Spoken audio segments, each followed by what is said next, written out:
Trigonometría. Bienvenidos y gracias por elegir nuestros videos.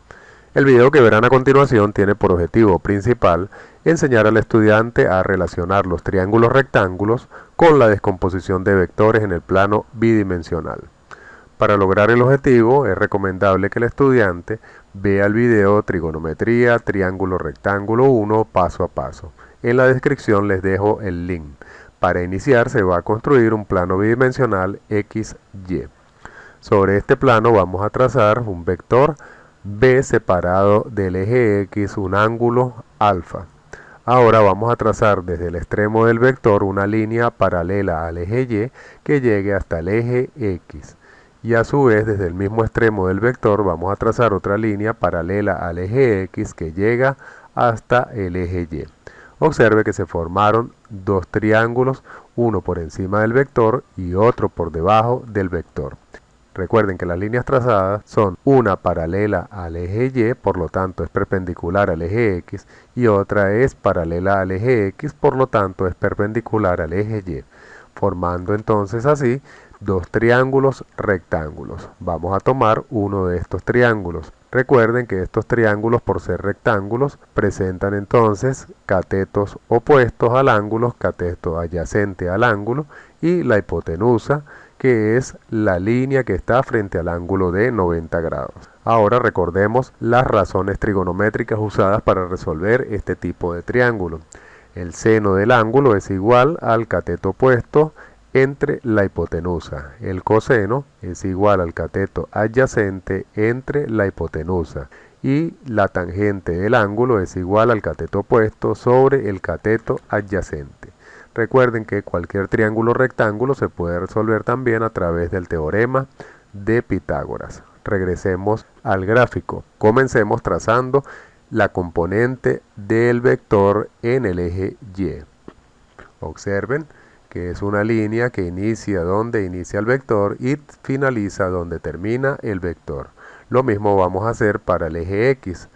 Trazamos un vector sobre el eje X que inicia donde comienza el vector y finaliza donde termina el vector. Recuerde que lo importante es que siempre se deben trazar tanto en el eje X como en el eje Y. Ahora también observen lo siguiente. Esta componente del vector Y tiene la misma longitud que la altura del triángulo y esta componente en X tiene la misma longitud que la base del triángulo. También el vector tiene la misma longitud que la hipotenusa del triángulo.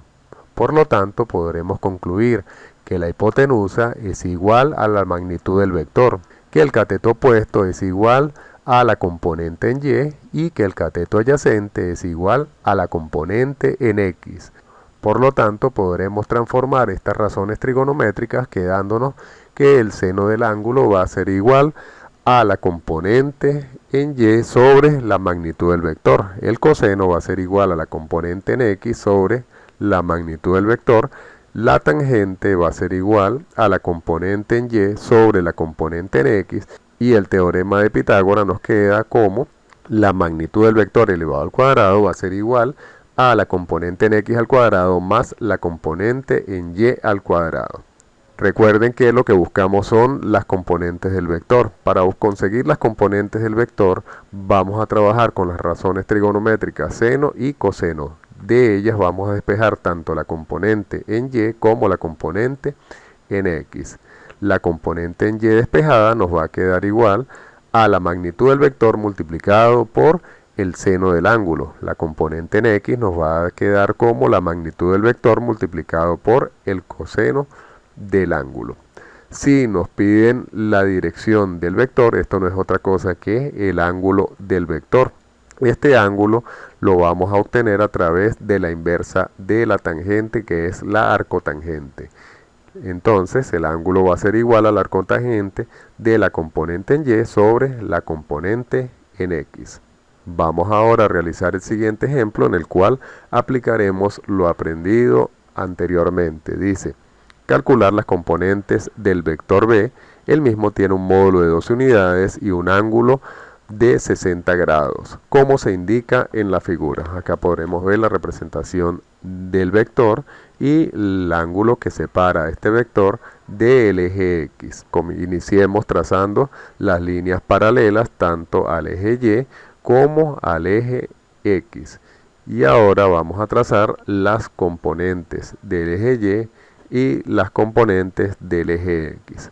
Estas líneas nos sirven para indicar dónde inicia la componente y dónde termina la componente en cada uno de los ejes. Es importante tener claro con qué ángulo se va a trabajar. Observen acá, el plano cartesiano está dividido en 4 cuadrantes. El primer cuadrante tiene los ángulos correspondientes de 0 a 90 grados.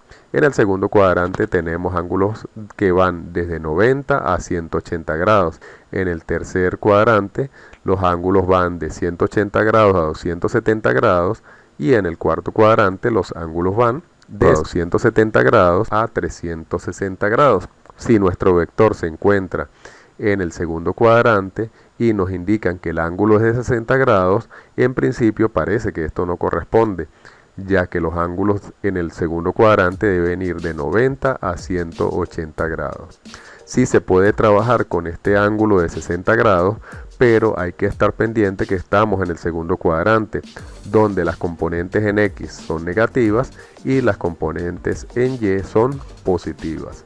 Pero si desean trabajar con el ángulo correcto, se debe trazar este ángulo desde el eje X positivo hasta donde se encuentre el vector. ¿Y de qué manera sabemos el valor? Lo que debemos hacer es simplemente restar el ángulo de 180 grados, que es el que va desde el primer cuadrante hasta el segundo cuadrante, menos el ángulo que tiene el vector, que en este caso es 60 grados, quedándonos entonces que el ángulo es de 120 grados. Este ángulo es la distancia en grados que hay desde el eje X positivo hasta donde se encuentra el vector. Con este procedimiento podremos determinar exactamente a qué distancia en grados se encuentra el vector con respecto al eje X positivo.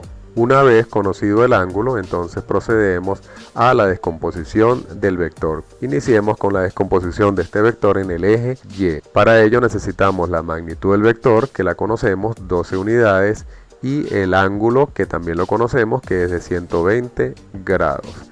El producto de 12 por el seno de 120 nos da 10,39. Por lo tanto, la componente en Y tiene este valor.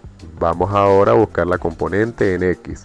Para esto necesitamos los mismos datos: la magnitud del vector y el ángulo. La razón trigonométrica para la componente en X es el coseno. Sustituimos los datos, multiplicamos la magnitud, que es de 12, por el coseno de 120 grados, y la componente en X entonces es igual a menos 6.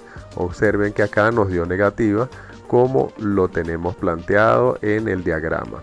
Y en el eje Y la componente nos da positivo, también como está en el diagrama. Ustedes lo pueden realizar con el ángulo de 60 grados y la única diferencia que van a encontrar es que ambos valores van a dar positivo. Esto les obliga a ir al gráfico y colocar el signo que realmente corresponde. Si este video te fue de utilidad, no olvides darle me gusta. Recuerda dejar tus comentarios y suscríbete al canal para que reciba los nuevos videos de física, química y matemáticas.